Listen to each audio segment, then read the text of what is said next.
वाहिगुरू जी का खालसा वाहिगुरू जी की फतेह। अज खास तौर पर मीडिया ਨੂੰ ਇਸ ਕਰਕੇ सद्या गया क्योंकि कल दिल्ली सिख गुरुद्वारा प्रबंधक कमेटी की एक अहम मीटिंग मैंबर साहिबान ਜਿਹੜੇ ਇਲੈਕਟਿਡ ने ਜਿਹੜੇ ਸਾਡੇ रिप्रजेंटेटिव्स इलाकों के अपन इलैक्शनां लड़ के आए सी और वो किसी तरीके नाल रह गए। वो सारे मैंबर साहिबान उन्होंने इत्थे बुलाया गया क्योंकि लगातार पिछले 2 महीने तो जब तो एक कमेटी बनी है 1.5 महीने तो जिस तरीके दे नाल बाज़ार दे विच अफवाहां दा दौर चल रहा सी और लोगों के विच साडे रिप्रजेंटेटिव जब संगत दे विच जांदे आ उन्हां दे मनां दे विच बहुत गल्लां सी, खास तौर ते गुरुद्वारा प्रबंधक कमेटी नूं लैके और दिल्ली दे विच उहदा राजनीतिकरण जिहड़ा हो रहा सी उहदे बारे बहुत लोगों के विच अपने विचार सी और उस गल्लां दे उत्ते बहुत वड्डा विचार वंटारा की गई। जिस तरीके दे नाल जो हालात बन रहे लगातार सरकारां दियां लगातार अलग अलग पॉलिटिकल पार्टीज़ दियां जिहड़ियां इनवॉल्वमेंट रही आ, साडी पार्टी ने बहुत वड्डी जदोजहद दे नाल असीं ये जित हासिल की सी और अज सारे मैंबर साहिबान की इक्को मंग सी कि ये पार्टी बाजी एफो जी होनी चाहिए है जिहड़ी टोटल निरोल धार्मिक होवे क्योंकि असीं दिल्ली सिख गुरुद्वारा प्रबंधक कमेटी के चुने हुए नुमाइंदे आ और संगत दे विच जिहड़े जद टैग लगते हैं किसी पार्टी नाल जुड़न दे ते इहदे करके सानू बहुत नमोशी हुंदी है। मैं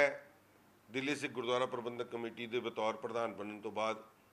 तकरीबन 8 दिनों बाद अपनी प्रधानगी तो इस्तीफा भी इसी करके दिता सी कि गुरुद्वारा प्रबंधक कमेटी के कामां नूं सुचारू रूप नाल चला सकीए, वड्डे लैवल के उत्ते सारिਆਂ ਨੂੰ इनवाइट कर सकीए कि असी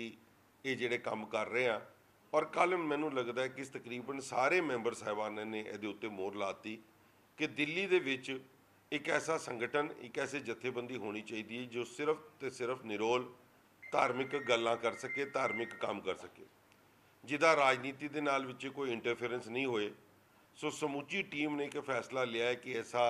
ऐसी जथेबंदी का गठन किया जाए और इनू अमल जामा पैलाण असी इस गल के उत्ते गल रखी है कि दिल्ली की वख-वख जथेबंदियां वख-वख इस्त्री सत्संग सिंह सभावां पंथ दर्दी जिहड़े भी धड़े हैगे आ उन्हां नाल गलबात करके एक नवी शेप देंदे हुए दिल्ली दे विच दिल्ली नूं एक अलग जथेबंदी दी जाए जिहड़ी टोटल निरोल ते निरोल गुरुद्वारा प्रबंध के सुधार पंथ की चढ़ती कला की गल कर सके। सो ये फैसला जिते समूची टीम ने लिया मैं उन्हों का भी धन्यवाद करदा और मीडिया के राही भी ये गल संगतां तक बेनती करांगे क्योंकि तुसी बड़ा मान सानू बख्शिया, बहुत वड्डी सेवा सानू ते बिठाया है और साडी सी भी जिम्मेवारी बनती है कि असी दिल्ली के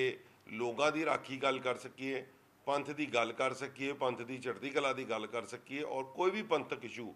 पूरे देश के विच किते हुए जिहड़ा धार्मिक इशू होएगा उहदे उत्ते ये समूची जथेबंदी पहरा देगी। इनू बहुत जल्दी इहदा नाम इहदी सोच और इहदी रूपरेखा बना के संगतां दे विच असीं लैके आवांगे। सो अज मैं समूची संगतां नूं बेनती करांगे कि क्योंकि असी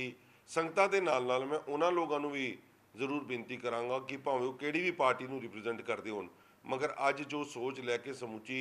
टीम ने एक फैसला लिया है उहदे विच साडे सहयोगी बनो और पंथ की चढ़ती कला वास्ते असीं सारे मिल के काम कर सकीए। हरमीत जी जी श्रोमणी अकाली दल जी जिसे तो 15 साल आपनू सेवा का मौका दिता मैंबर लड़े तो कि उसनू तुसी क्योंकि उसकी हार नूं देखते हुए या वो खत्म हो गई उत्थे पंजाब की हार नूं देखते हुए नवा फैसला लिया गया भी उसकी हुण होंद खत्म हो गई तो असीं एक नवी होंद पैदा करिए या नवा देखो पहली गल तो श्रोमणी अकाली दल की होंद ना खत्म हुई है ना कभी हो सकती है।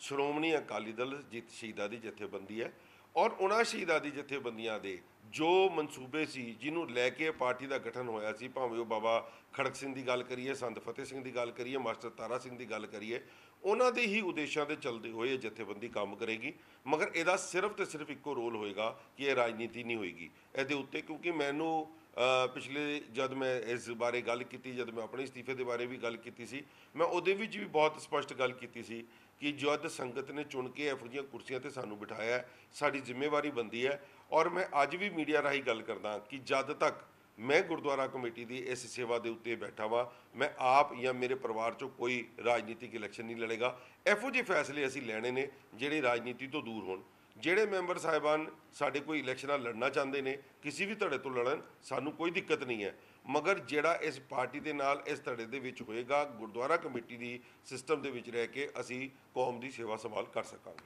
ਹੁਣ ਅਕਾਲੀ ਦਲ ਤੋਂ ਰਿਜ਼ਾਈਨ ਦਿੱਤਾ ਜਾਏਗਾ? ਦੇਖੋ, ਨਾ ਅਸੀਂ ਕਿਸੇ ਨੂੰ ਕੰਪਲਸ਼ਨ ਕੀਤੀ ਹੈ, ਨਾ ਕਿਸੇ, ਹਰ ਮੈਂਬਰ ਦੀ ਆਪਣੇ ਇਲਾਕੇ 'ਚ ਉਹਨਾਂ ਨੇ ਗੱਲਾਂ ਕੀਤੀਆਂ। ਉਹਨਾਂ ਦੀ ਇਲਾਕੇ ਦੀਆਂ ਸੋਚ ਲੈ ਕੇ ਆਈ ਹੈ ਕਿ ਦਿੱਲੀ ਦੀ ਰਾਜਨੀਤੀ ਦੇ ਵਿੱਚ ਦਿੱਲੀ ਦਾ ਆਪਣੇ ਅਲੱਗ ਫੈਸਲੇ ਹੋਣੇ ਚਾਹੀਦੇ ਨੇ। ਤੁਸੀਂ ਤੁਹਾਡੇ ਸਾਹਮਣੇ ਵੇ ਕਿ ਸ਼੍ਰੋਮਣੀ ਅਕਾਲੀ ਦਲ ਦੇ ਦੋ ਮੁੱਖ ਏਜੰਡੇ ਹੁੰਦੇ ਸੀ, ਇੱਕ ਪੰਥਕ ਏਜੰਡਾ ਤੇ ਦੂਜੀ ਉਹਦੀ ਵੋਟ ਬੈਂਕ ਹੁੰਦਾ ਸੀ ਕਿਸਾਨੀ ਵੋਟ। ਪੰਥਕ ਏਜੰਡੇ ਤੋਂ ਅਸੀਂ ਪਿੱਛੇ ਹਟ ਗਏ ਔਰ ਜਿਹੜੀ ਕਿਸਾਨੀ ਵੋਟ ਹੈ, ਮੈਨੂੰ ਯਾਦ ਹੈ ਜਦ ਅਸੀਂ ਕਿਸਾਨ ਵੀਰਾਂ ਦੀਆਂ ਜ਼ਮਾਨਤਾਂ ਵਾਸਤੇ ਜਾਂਦੇ ਸੀ, ਤੁਸੀਂ ਮੀਡੀਆ ਦੇ ਭਰਾ ਵੀ ਸਾਡੇ ਨਾਲ ਹੈ, ਕਿਸਾਨ ਵੀਰ ਦਿੱਲੀ ਸਿੱਖ ਗੁਰਦੁਆਰਾ ਪ੍ਰਬੰਧਕ ਕਮੇਟੀ ਕੋਲੋਂ ਸਪੋਰਟ ਲੈਣਾ ਚਾਹੁੰਦੇ ਆ, ਉਸ ਪਾਰਟੀ ਦੀ ਟੀਮ ਕੋਲੋਂ ਸਪੋਰਟ ਲੈਣਾ ਚਾਹੁੰਦੇ, ਮਗਰ ਪਾਰਟੀ ਦਾ ਨਾਮ ਨਹੀਂ ਲੈਣਾ ਚਾਹੁੰਦੇ। ਤਾਂ ਕਿਧਰੇ ਨਾ ਕਿਧਰੇ ਇਹ ਨਿਗਾਰ ਜਿੱਥੇ ਆਇਆ ਹੈ, ਅਸੀਂ ਉਸ ਤੋਂ ਪਰੇ ਹਟ ਕੇ ਅਸੀਂ ਆਪਣੇ ਹਰ ਸਿੱਖ ਭਰਾ ਵਾਸਤੇ, ਗੁਰੂ ਘਰ ਦੇ ਨਾਲ ਜੁੜਨ ਵਾਲੇ ਹਰ ਬੰਦੇ ਨਾਲ ਸੇਵਾ ਨਿਭਾਉਣ ਵਾਸਤੇ ਅਸੀਂ ਅੱਗੇ ਆ ਰਹੇ। ਇਹ ਜਿਹੜੀ ਆਪ ਜੀ ਨੇ ਸੋਚ ਦੱਸੀ ਹੈ, ਮਨਜੀਤ ਸਿੰਘ ਜੀਕੇ ਵੱਲੋਂ ਵੀ ਇੱਕ ਉਪਰਾਲੇ ਦੀ ਸੋਚ ਜਿਹੜੀ ਹੈ ਸੰਗਤਾਂ ਸਾਹਮਣੇ ਰੱਖੀ ਗਈ ਹੈ, ਤੇ ਉਹੀਓ ਸੋਚ ਆਪ ਜੀ ਵੱਲੋਂ ਰੱਖੀ ਗਈ, ਤੇ ਕੀ ਕੋਈ ਇਕੱਠੇ ਹੋਣਗੇ ਜਾਂ ਫਿਰ ਉਹੀਓ ਅਲੱਗ ਧੜੇ? ਦੇਖੋ, ਸਰਦਾਰ ਮਨਜੀਤ ਸਿੰਘ ਜੀਕੇ ਨੇ ਜਿਹੜੀ ਗੱਲ ਕੀਤੀ ਹੈ ਕਿ ਨਵਾਂ ਫਰੰਟ ਬਣਾਵਾਂਗਾ, ਮੈਂ ਲੋਕਾਂ ਨੂੰ ਇਕੱਠਾ ਕਰਾਂਗੇ, ਅਸੀਂ ਕਿਸੇ ਨਾਲ ਕੋਈ, ਸਰਦਾਰ ਮਨਜੀਤ ਸਿੰਘ ਜੀਕੇ, ਸਰਦਾਰ ਪਰਮਜੀਤ ਸਿੰਘ ਸਰਨਾ ਨਾਲ ਸਾਡੀ ਕੋਈ ਰਾਜਨੀਤਿਕ ਸਾਂਝ ਨਹੀਂ ਹੋ ਸਕਦੀ, ਕਿਉਂਕਿ ਇਹ ਬੰਦਿਆਂ ਨੇ ਟੋਟਲ ਪੋਲਿਟਿਕਸ ਕੀਤੀ ਹੈ, ਗੁਰਦੁਆਰੇ 'ਚ ਆ ਕੇ ਗੁਰੂ ਘਰਾਂ ਦੀਆਂ ਗੋਲਕਾਂ ਨੂੰ ਵਰਤਿਆ। ਸੋ ਇਸ ਕਰਕੇ ਸਾਡੀ ਉਹਨਾਂ ਦੇ ਨਾਲ ਕੋਈ ਸਾਂਝ ਨਹੀਂ ਹੈਗੀ। ਇਹ ਦਿੱਲੀ ਦੀ ਸੰਗਤ ਦੀ ਚੁਣੀ ਹੋਈ ਜਥੇਬੰਦੀ ਹੈ ਔਰ ਇਸ ਜਥੇਬੰਦੀ ਨੇ ਆਪਣੀ ਸੇਵਾਵਾਂ ਸਿਰਫ ਤੇ ਸਿਰਫ ਧਾਰਮਿਕ ਕਰਨੀ ਹੈ। ਅਸੀਂ ਕਿਸੇ ਸਰਕਾਰਾਂ ਨੂੰ ਇਨਵੋਲਵ ਨਹੀਂ ਕਰ ਰਹੇ, ਅਸੀਂ ਕਿਸੇ ਪਾਰਟੀ ਦੇ ਝੰਡੇ ਥੱਲੇ ਕੋਈ ਕੰਮ ਨਹੀਂ ਕਰ ਰਹੇ।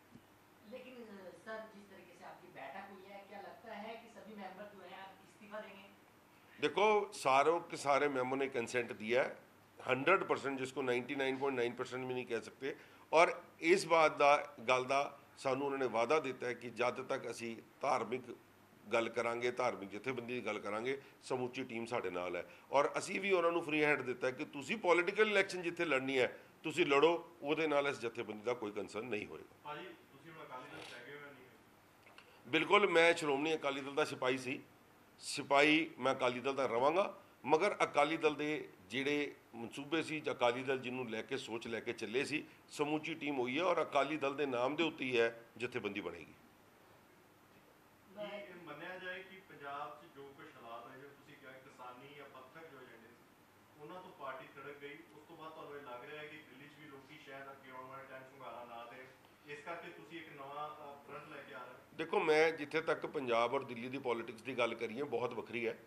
ਜਿਹੜੀ ਗੱਲ ਤੁਸੀਂ ਕੀਤੀ ਹੈ ਕਿ ਸ਼ਾਇਦ ਹੁੰਗਾਰਾ ਨਾ ਦੇਣ, ਅਸੀਂ ਦਿੱਲੀ ਦੇ ਵਿੱਚ ਉਹਨਾਂ ਹਾਲਾਤਾਂ ਦੇ ਵਿੱਚ ਇਲੈਕਸ਼ਨ ਜਿੱਤ ਕੇ 46 ਚੋਂ 27 ਸੀਟਾਂ ਜਿੱਤ ਕੇ ਆਏ ਹਾਂ। ਜਦ ਸ਼੍ਰੋਮਣੀ ਅਕਾਲੀ ਦਲ ਦੀ ਪੰਜਾਬ ਦੇ ਵਿੱਚ ਇਹ ਜਿਹੜੀ ਗੱਲ ਤੁਸੀਂ ਗੱਲ ਕਰ ਰਹੇ ਹੋ, ਚਾਹੇ ਉਹਦੀ ਗੁਰੂ ਗ੍ਰੰਥ ਸਾਹਿਬ ਮਹਾਰਾਜ ਦੀ ਗੱਲ ਕਰੀਏ, ਚਾਹੇ ਪੰਥਕ ਏਜੰਡੇ ਦੀ ਗੱਲ ਕਰੀਏ, ਚਾਹੇ ਕਿਸਾਨ ਵੀਰਾਂ ਦੀ, ਇਹ ਸਾਰੀਆਂ ਨੈਗੇਟਿਵਿਟੀਆਂ ਸੀ। ਮਗਰ ਅਸੀਂ ਦਿੱਲੀ ਦੀ ਸੰਗਤ ਨੂੰ ਨਾਲ ਵਾਅਦੇ ਕਰਕੇ ਦਿੱਲੀ ਦੀ ਸੰਗਤ ਨੂੰ ਕੰਮ ਕਰਕੇ ਦਿਖਾਇਆ। ਪਿਛਲੇ 3 ਸਾਲਾਂ ਦੇ ਵਿੱਚ ਜਿਸ ਤਰੀਕੇ ਦੇ ਨਾਲ ਸਮੁੱਚੀ ਟੀਮ ਨੇ ਦਿਨ ਰਾਤ ਇੱਕ ਕਰਕੇ, ਭਾਵੇਂ ਉਹ ਕੋਵਿਡ ਦਾ ਸਮੇਂ ਹੋਵੇ, ਭਾਵੇਂ ਉਹ ਕਿਸਾਨ ਵੀਰਾਂ ਦੀਆਂ